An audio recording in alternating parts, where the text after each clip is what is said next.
In question 1, the diagram shows the graph of y equals to f of x, which consists of the two straight lines AB and BC. The lines A dash, B dash, and B dash, C dash form the graph of y equals to g of x, which is the result of applying a sequence of two transformations in either order to y equals to f of x. We have to state fully the two transformations. Now, if you look at the original function f of x and look at the distance between the coordinates of a and b, the distance over here is of 1 unit. And if you look at the graph of g of x, the distance is of 2 units.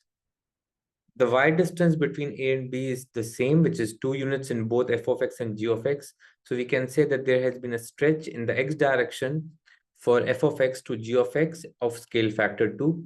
So first we can write there has been a stretch of scale factor 2 with scale factor 2 in the x direction. So if I stretch f of x with the scale factor 2 in the x direction, so the x coordinates will multiply by 2. So A has x coordinate 1, so it will come at 2. B has x coordinate 2, so it will come at 4. And C has x coordinate 4, so it will be at 8 now. So once I draw the graph after stretch, it would be like this. However, we can see that the graph has moved 2 units down. So it means there has been a translation of minus 2 units in the y direction and 0 units in the x direction. So we can write there will be a translation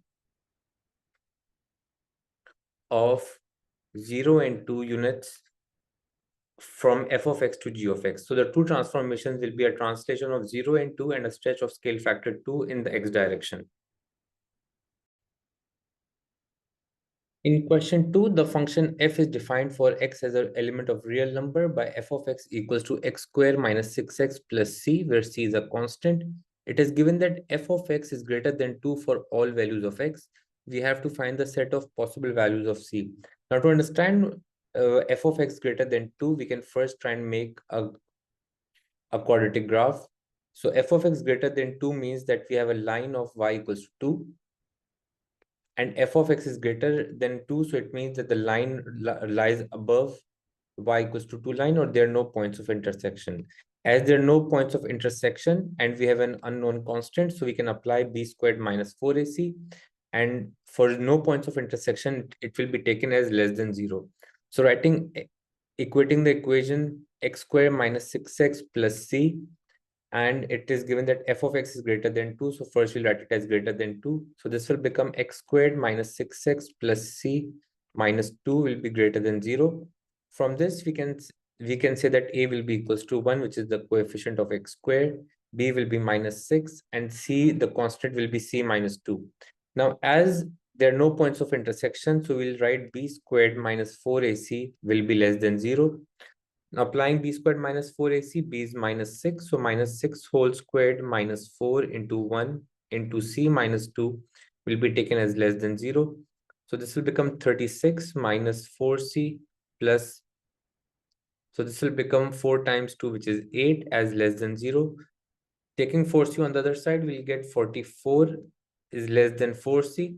Dividing 4 on the other side, this will become c is greater than 44 upon 4, or c will be greater than 11.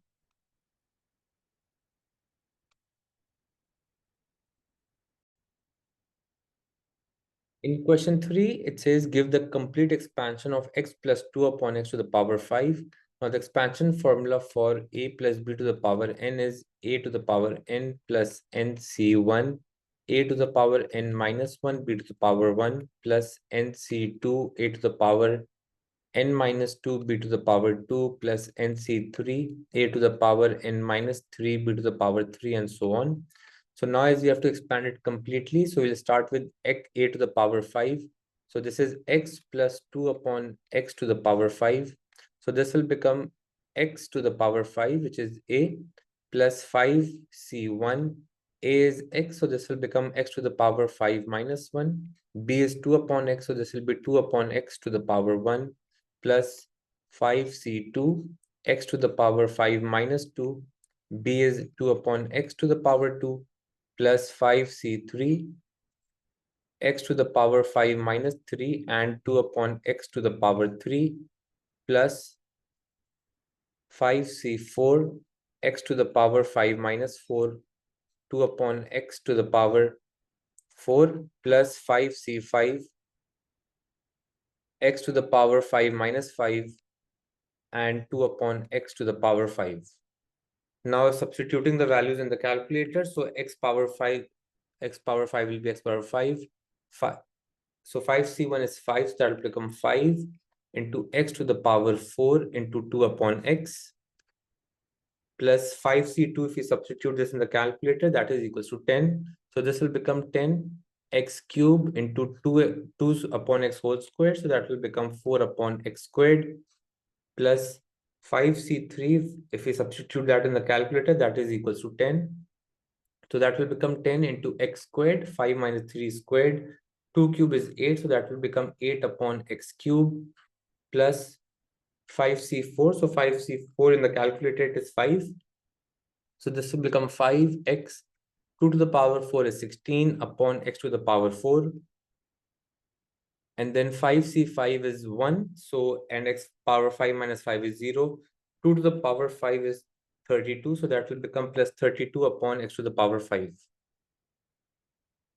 Simplifying this, the final answer will be x to the power 5 plus 5 times 2 is 10. X power 1 and x power 4 will cancel. So that will become 10x cube plus 10 times 4 is 40 and x cube and x square will cancel. So that will become 40x plus 10 times 8 will be 80 and x square and x cube will cancel out. So that will become 80 upon x. 5 times 16 is also 80. So that will become plus 80. And if we cancel the x power, so that will be x power 3 in the denominator. And then the final will be 32 upon x to the power 5. We can bring these in the numerator and write it as x power minus 1, x power minus 3, and x power minus 5. Both will be marked correct. In part B, it says in the expansion of a plus bx squared into x plus 2 upon x to the power 5, the coefficient of x is 0 and the coefficient of 1 upon x is 80. We have to find the values of the constants a and b. Now, when we are multiplying a plus bx squared with x plus 2 upon x to the power 5, for the coefficient of x to be 0, so we need to multiply this x squared over here with a term over here, which is 1 upon x squared, so the x squared can cancel out. Or for the coefficient of x, it means that if this is x, we need to multiply it by a term which is 1 upon x. And for the coefficient of 1 upon x, it means that x squared can multiply by a term which is 1 upon x cube, and this a can multiply a term which is 1 upon x. So as we already have an expansion of x plus 2 upon x in the previous part, so we can write it as a plus bx squared. And the expansion that we got for x plus 2 upon x to the power 5 was x power 5 plus 10x cube plus 40x plus 80, and we can write it as 80 upon x plus 80 upon x cube plus 32 upon x to the power 5. Now, to get terms in x to the power 1, the coefficient of x, so for coefficient of x, we can multiply this x squared term with 80. So that will become bx squared multiplied by 80 upon x. So bx squared multiplied by 80 upon x will give us a term in x. And a multiplied by, so there is no other term that will give us a term in x. So just for confirmation, so a multiplied by, there is no term, so a can multiply by 40 up here, so that will become a 40ax. So that will be 40x multiplied by, so that will be 40ax. And the coefficient of x is 0, so we can write it as 0x. So this will cancel out, taking x common, so that will become 80b plus 40a will be equals to 0x. X and x will cancel out, so we'll get an equation which is 80b plus 40a equals to 0. Or we can write it as 80b is equals to 40a or minus 40a. And we can divide 40 on the other side, so that will become a will be equals to, so a will be equals to 80 upon minus 40, which is minus 2b.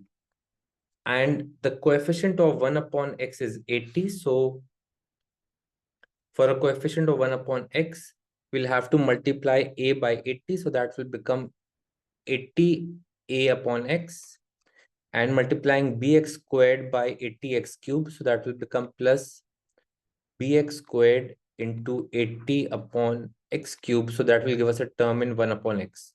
So that will become 80a plus 80b, and the coefficient is 1 upon x, and that is equals to 80.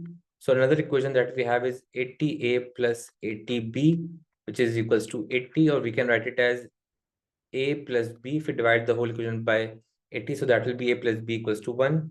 Now, as a is equals to minus 2b, we can write minus 2b in place of a. So minus 2b plus b equals to 1.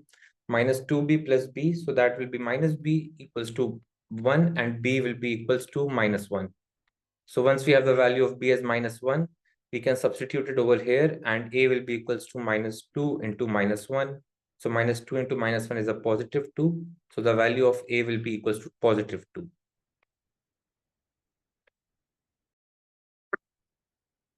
In question 4a, we have to show that the equation 3 tan squared minus 3 sine squared minus 4 equals to 0 may be expressed in the form a cos power 4 plus b cos squared plus c equals to 0, where a, b, and c are constants. Now, we can start off by substituting tan squared and writing it as sine squared upon cos squared. So we can write 3 sine squared upon cos squared minus 3 sine squared minus 4 equals to 0. Now, taking the LCM, this will become, so the denominator is 1 in both the cases. So this will become 3 sine squared minus 3 sine squared cos squared minus 4 cos squared equals to 0. As we have to bring our equation in the form of cos power 4 at cos squared, so we can use the identity which is sine squared plus cos squared equals to 1. So in place of sine squared, we can write 1 minus cos squared. So writing 3 into 1 minus cos squared in place of sine squared, and replacing sine squared with 1 minus cos squared, and this will remain minus 4 cos squared. Expanding the bracket, we'll get 3 minus 3 cos squared. So minus 3 into 1 into cos squared will become a minus 3 cos squared, and minus 3 into minus cos squared into cos squared will become a plus 3 cos to the power 4 minus 4 cos squared equals to 0. Simplifying this, we'll get 3 cos to the power 4. So the squared terms are minus 3, and minus 4. So that will become minus 10 cos squared and plus 3 equals to 0.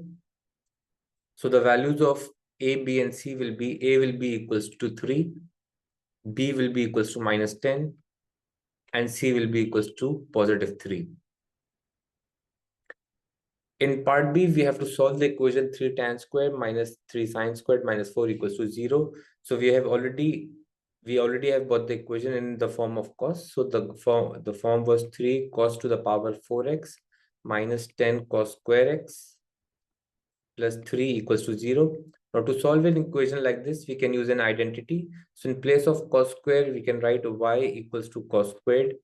So in place of cos 4, we can write y squared. So this equation will become 3y squared minus 10y plus 3 equals to 0. Factorizing this, we'll get 3y squared minus 9y minus y plus 3 equals to 0. Taking 3y common, we'll get 3y into y minus 3. And taking 1 common from here, we'll get y minus 3 equals to 0. So this will become 3y minus 1 and y minus 3 equals to 0. So y will be equals to 1 upon 3 and y will be equals to positive 3. Now, as the substitution was y equals to cos squared, so cos will be equals to cos x will be equals to square root of y. Now, as one of the values of y is 3 and cos square root of 3 is more than 1, so cos inverse of 1 or a greater value is not possible. Cos inverse of 1 is possible, but anything greater than 1 is not possible. So we'll not be taking y equals to 3. So we'll take cos x equals to square root of 1 upon 3. So square root of 1 upon 3, if we substitute this in the calculator, the basic angle if we take cos inverse of square root of 1 upon 3, that will be equals to 54.735 degrees. Now, as the square root represents both positive and negative value, and our range for x is from 0 to 180. So we'll make the basic angle in the first quadrant, which is the positive quadrant for cos. And we'll also make the same angle in the second quadrant, which is a negative quadrant for cos. So one value of x will be 54.3735, and the other value will be 180 minus 54.735. So this will be 180 minus 54.735. Writing these value to three significant figures, the final answer will be 54.7 degrees and 125.3 degrees.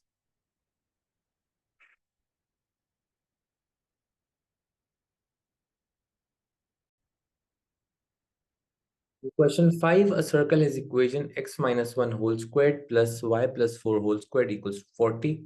A line with equation y equals to x minus 9 intersects the circle at points A and B.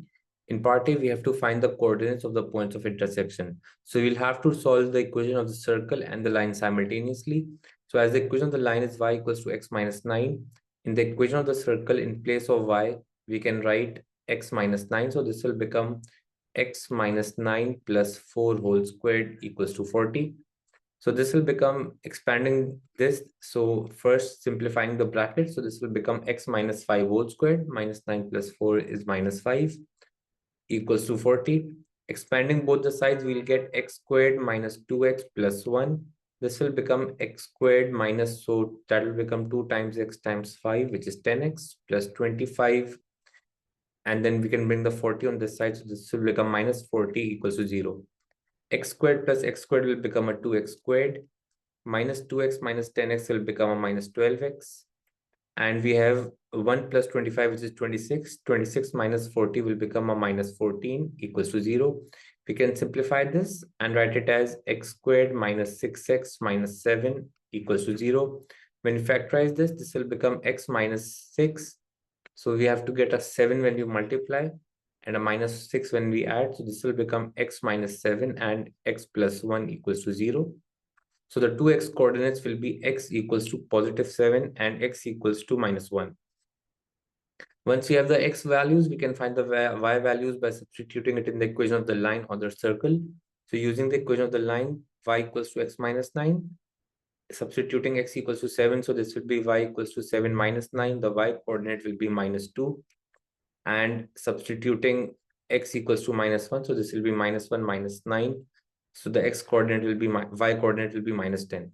So we can say that point A will have coordinates 7 comma minus 2, and point B can have coordinates minus 1 comma minus 10, or the other way around.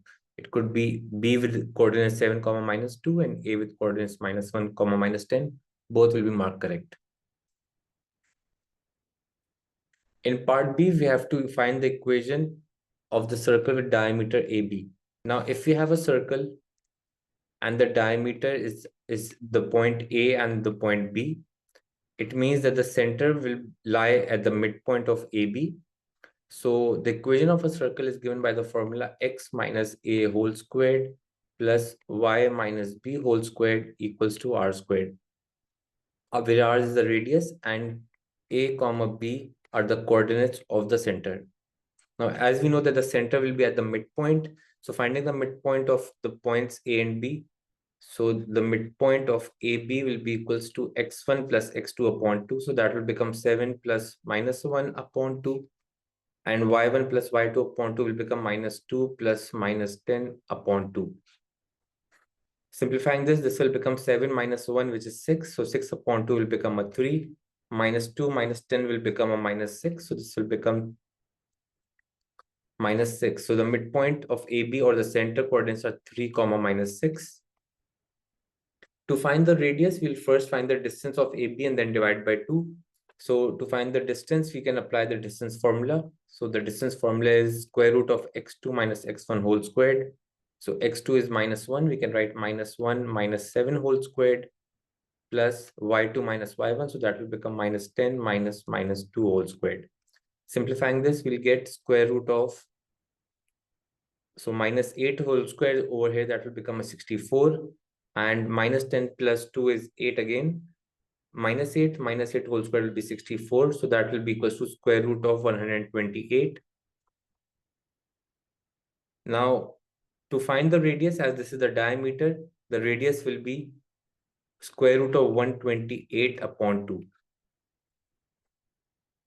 Now, substituting the values of r and a and b in the equation of the circle, so the equation of the circle will become x minus, so the x value was 3, so that will become x minus 3 whole squared plus y minus b value was minus 6, so minus minus will make it a plus, so this will become a plus 6 whole squared equals to r squared, so that will become 128 upon 2 whole squared.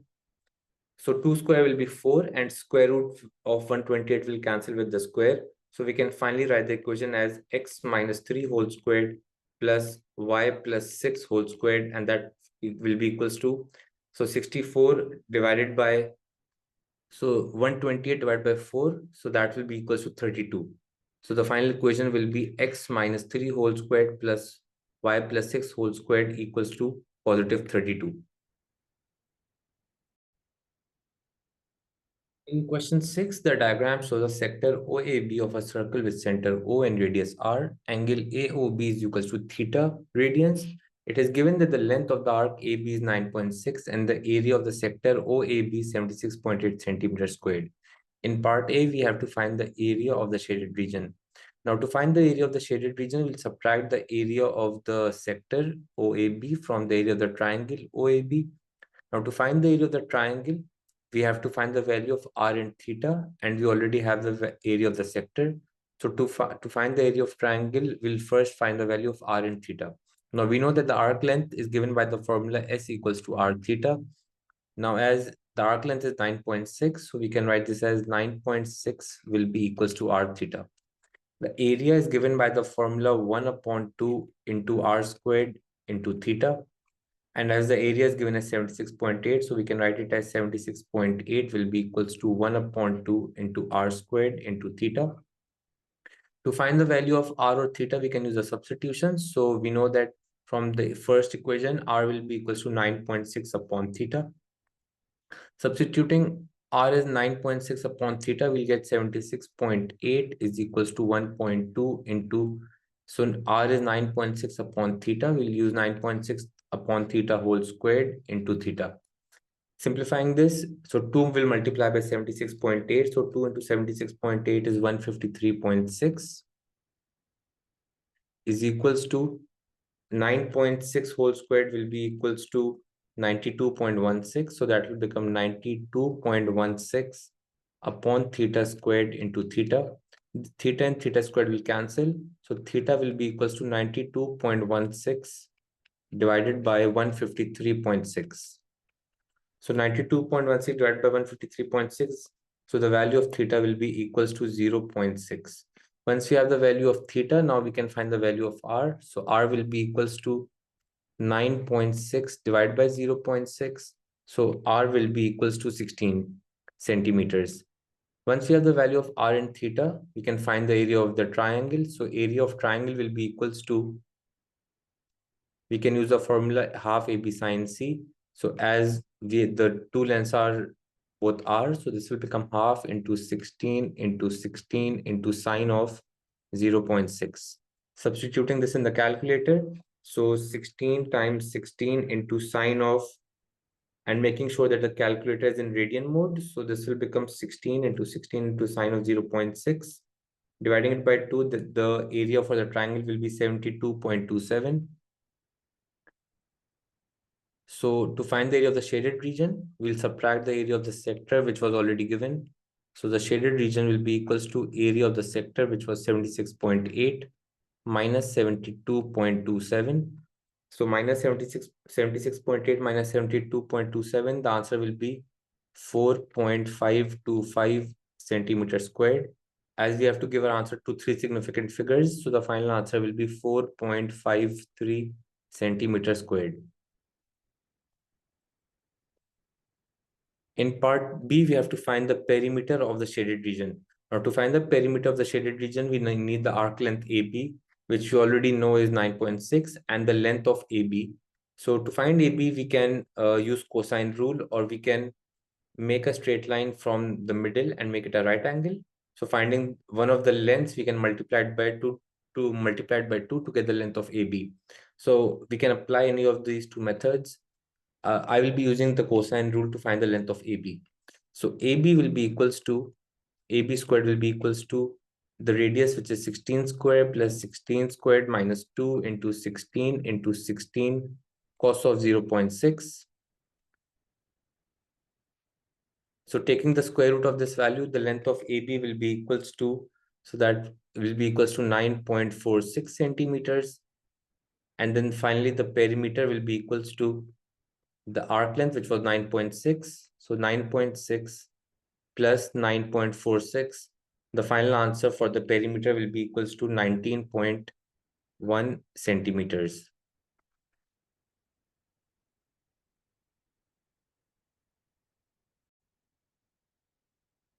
Question 7, the function f is defined by f of x equals to 2 minus 5 upon x plus 2 for x is greater than minus 2.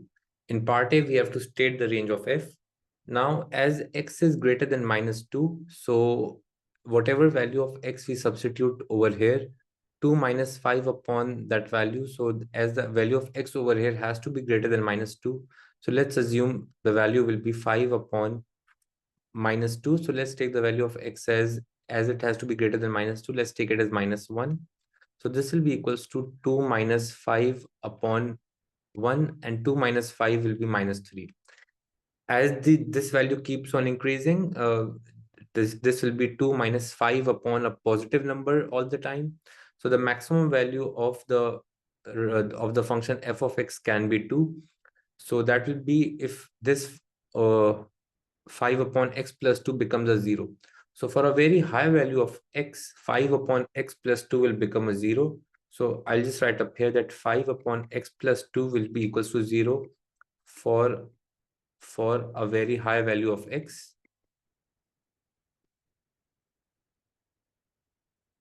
And for lesser values of x, this answer, the f of x function will always be less than 2, as 2 minus 5 upon any value will always get a number which is less than 2. So when this becomes a 0, f of x will be 2. And for any other value, it will be less than 2. So f of x, we can write, will be always less than 2. In part B, we have to obtain an expression for f inverse of x and state the domain of f inverse. Now to find an expression for f inverse, we'll first write in place of f of x, we'll write y. So this will be y equals to 2 minus 5 upon x plus 2. Now exchanging the values of x and y, this will become x equals to 2 minus 5 upon y plus 2. So taking 5 upon y plus 2 on the left hand side and x on the right hand side, this will become 5 upon y plus 2 is equals to 2 minus x.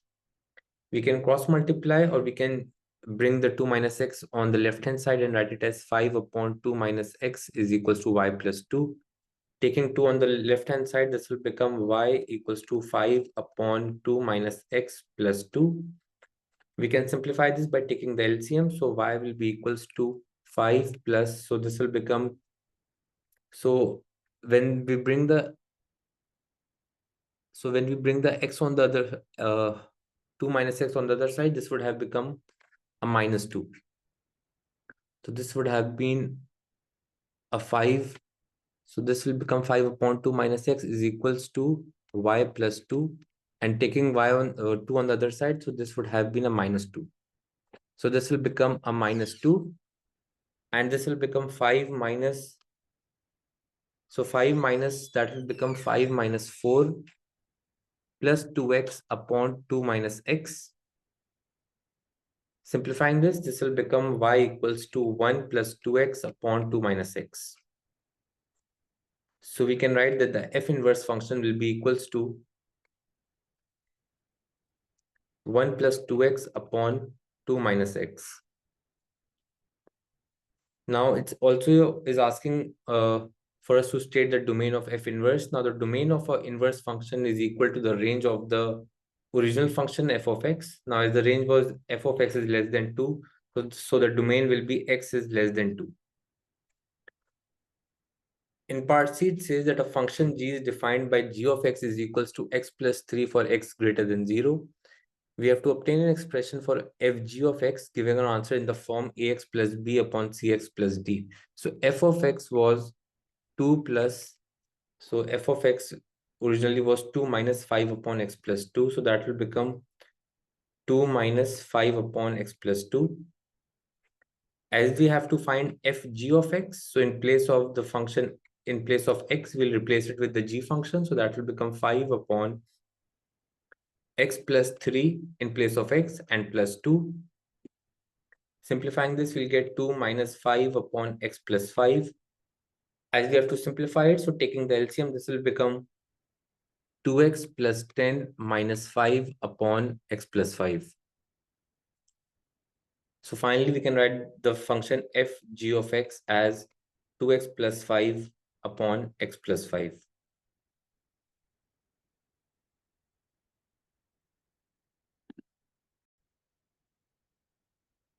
In question 8, a progression has first term a and the second term a squared upon a plus 2, where a is a positive constant. In part A, for the case where the progression is geometric and the sum to infinity is 264, we have to find the value of a. Now, the formula for sum to infinity is a upon 1 minus r. So the sum to infinity is given as 264, which is equals to a upon 1 minus r. Now, to find a, we need to make a substitution in place of r. Now, r is basically the common ratio, which is found by dividing two consecutive terms. So we can divide the second term with the first term. So the second term over here is a squared divided by a plus 2. And we'll divide it by the first term, which is a. We can write it as a squared upon a plus 2 will multiply by 1 upon a. A and a will cancel out. So r will be equals to a upon a plus 2. Now substituting in place of r, a upon a plus 2, we'll get a upon 1 minus a upon a plus 2 is equals to 264. Now first taking the LCM in the denominator, we'll get a upon, so 1 will multiply by a plus 2, that will become a plus 2 minus a upon a plus 2 is equals to 264. So a and a will cancel out. This a plus 2 will multiply with the a in the numerator. So that will become a into a plus 2. And we'll multiply the 2 by 264. So multiplying 2 by 264, that will be equals to 528. So this will become a squared plus 2a minus 528 equals to 0. Now we can use our calculators to solve the quadratic equation, or we can do middle term breaking, so that the two factors will be 24 and minus 22, as 24 times 2 is 528. So we'll do 24a minus 22a minus 528 equals to 0. Taking a common, this will become a plus 24, and over here taking 22 common, this will become a plus 24 equals to 0. Simplifying, we'll get a minus 22 and a plus 24 equals to 0. As a has to be a positive constant, and the two values of a that we are getting are a is equals to 22 and a equals to minus 24. So the value of a that we'll choose is a equals to positive 22, as a is a positive constant. In part B, it says for the case where the progression is arithmetic and a equals to 6, we have to determine the least value of n required for the sum of the first n terms to be less than minus 480. Now, the sum formula for an arithmetic progression is n upon 2 into 2a plus n minus 1 into d. Now, the first term was a and the second term was, so it was given as a squared upon a plus 2. So as a is equals to 6, so a will be 6, and this will become 36 upon 6 plus 2, which is 8. So the first term will be 6, and the second term will be 36 upon 8 is 4.5. Now, as we have the first term and the second term, which is 4.5, we can find the common difference. So the common difference will be 4.5 minus 6, which is equals to 1 minus 1.5. Now it says that the sum to infinity must be less than minus 480. So we know that the sum must be less than minus 480. So substituting in place of sum of n terms, we'll substitute the formula, which is n upon 2 into 2a. So that will become 2 times a will become a 12 plus n minus 1 into minus 1.5. and that will be less than minus 480. Multiplying 2 on the other side, we'll get n into, so this will become 12 minus 1.5 times n will become a minus 1.5n. So this will be minus 1.5n, and minus 1.5 into minus 1 will become a plus 1.5, and minus 480 will multiply by 2. So minus 480 times 2 is equals to minus 960. Opening up the bracket, we'll get, so 12n minus 1.5n squared, and this will become a plus 1.5n as less than minus 960. Now 12n plus 1.5n will become a 13.5n. So taking 1 point as the n squared term is negative, so we can take it all on the other side and write it as 1.5n squared. We'll make it a positive. 12n plus 1.5n is 13.5n, so that will become a minus 13.5n minus 960 will be greater than 0. Now to solve this, we can first multiply the equation by 2 to get rid of the decimals. So this will become 3n squared minus 27n minus 960, and that will be greater than 0. Once we have this, we can apply the quadratic formula to find the value of n, or we can first simplify it by dividing this value, the whole term, by 3. So as we multiplied this by 2, so 960 also had to multiply by 2. So this would have become 960 into 2, which would have been minus 1920. So in place of 960, we had to write 1920. And I'll have to use the correct color. So that will be minus 1920. Now dividing the whole term by 3, so that will become 9 squared minus 9n, and minus 1920 divided by 3 will be equals to minus 640, greater than 0. Now applying the quadratic formula for n, so n will be equals to minus b. So that will become a minus 9 plus minus b squared. So b is minus 9. So that will be minus 9 whole squared minus 4 into 1 into minus 640 divided by 2 into 1, as the squared term coefficient is 1. So this will become plus 9 plus minus. So this will become 81 plus the square root of 4 into 640. So this will be 4 into 640, which is equals to 2641. So this will be the square root of 2641 divided by 2. So this will become 9 plus minus the square root of 2641 is 51.3. So 9 plus minus 51.3 divided by 2. And as n has to be a positive number, so the only value of n will be n is equals to 9 plus 51.3 divided by 2. So 51.3 plus 9 divided by 2, that is equals to 30.19. Now, as it said, we have to find the least value of n required for the sum of n terms to be less than minus 480. So as n is 30.19, we have to make the sum less than minus 480. So we'll use the value after 30.19. So the final answer for n will be n equals to 31. For n equals to 31, the sum will go below minus 480.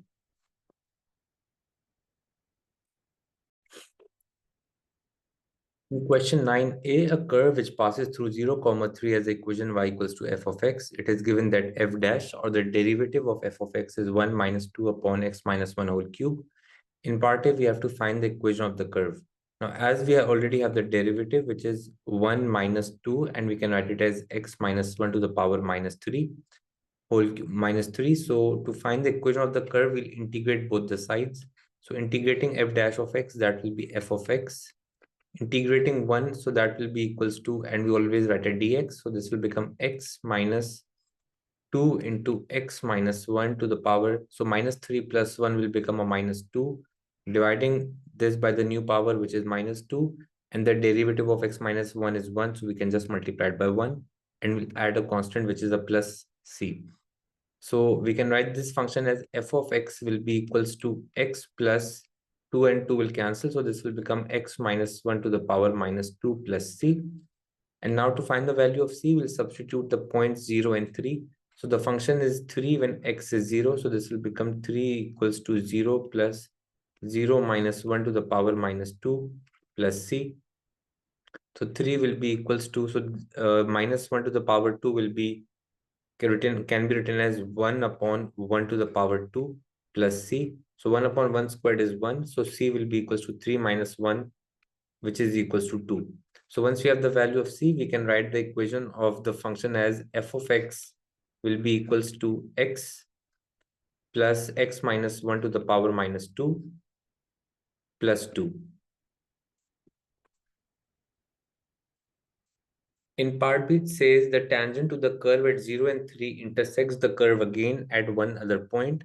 We have to show that the x-coordinate of P satisfies the equation 2x plus 1 into x minus 1 whole squared minus 1 equals to 0. Now, in the first step, we'll first have to find the equation of the tangent as the tangent and the curve are intersecting. So we'll have to first find the equation of the tangent. To find the equation of the tangent, we already have a point. We now need the gradient.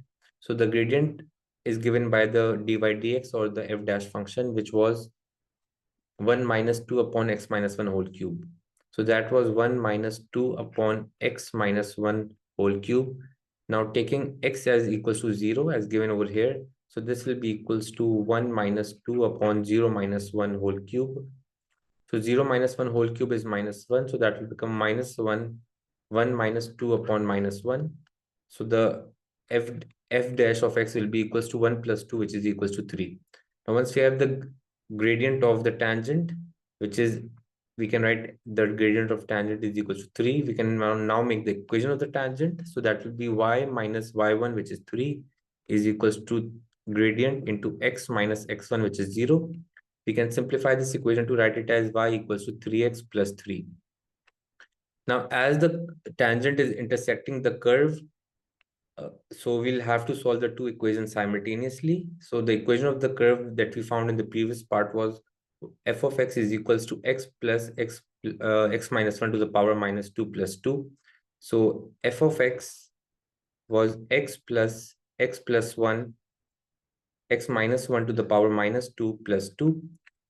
And as we are solving it simultaneously, so we'll equate the two equations. So this will become 3x plus 3 will be equals to x plus x minus 1 to the power minus 2 plus 2.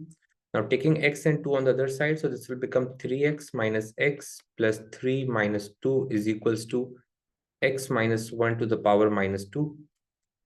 So 3x minus x will become a 2x, and this will become a plus 1, and we can write this as 1 upon x minus 1 to the power whole squared. Now cross multiplying, so this will become 2x plus 1 will multiply by x minus 1 whole squared equals to 1. And now we can bring the 1 on the other side to show that that p will satisfy the equation 2x plus 1 into x minus 1 whole squared minus 1. So we can bring the 1 on the other side. So this will become 2x plus 1 into x minus 1 whole squared minus 1 equals to 0. In part C, it says verify that x equals to 3 upon 2 satisfies this equation and hence find the y coordinate of p. Now, if we have to show that x value satisfies the equation, when we substitute x equals to 3 upon 2 on the left-hand side, it must be equals to 0.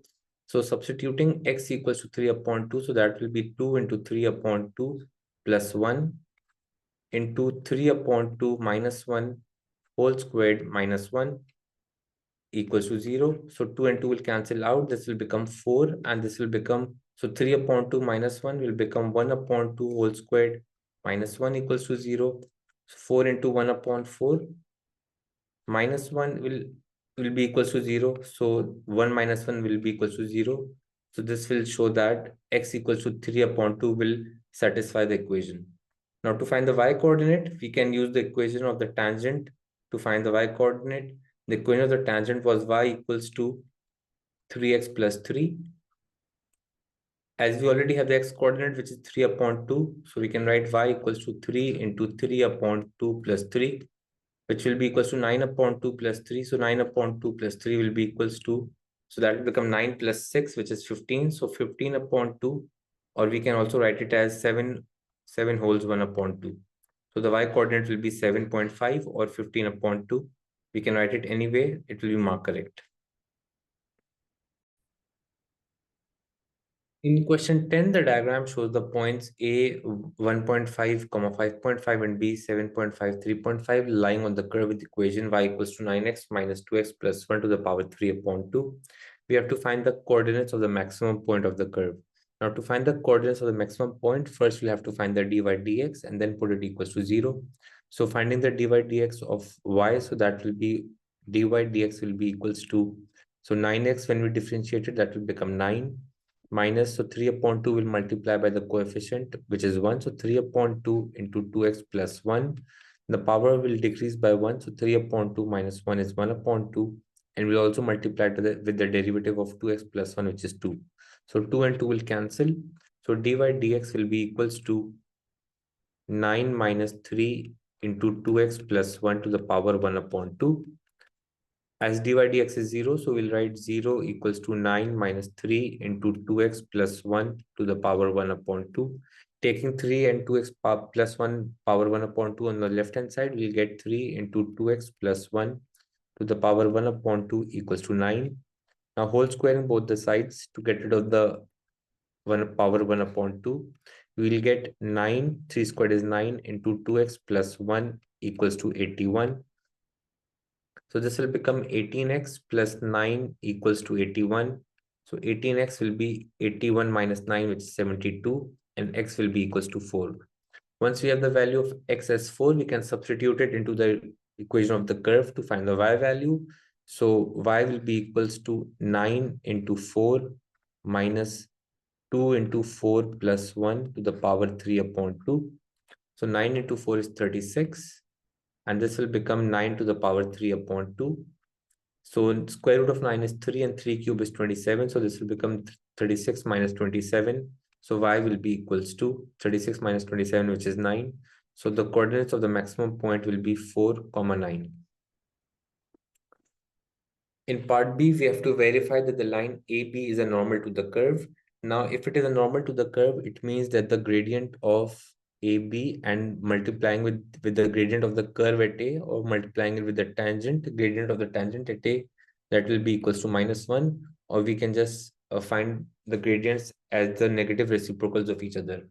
Now, the coordinates of A were 1.5 and 5.5, so we can write it as 1.5 comma 5.5, and the gradient of the coordinates of B were 7.5 and 3.5.